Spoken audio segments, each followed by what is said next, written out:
সকাল সকাল এরকম ভিউ পেলে কারই না মন ভালো হয় বলুন।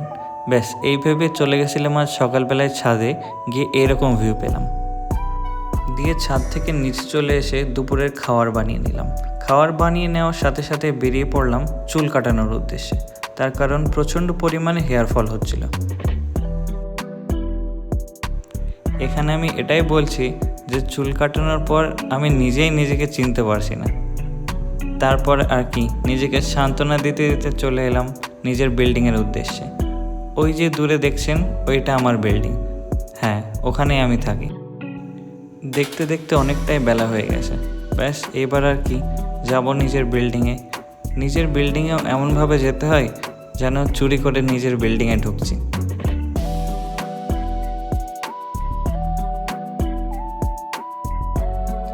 দেখা হচ্ছে আবার অন্য একটা ভিডিওতে। সবাই ভালো থাকবেন, আজকের জন্য টাটা।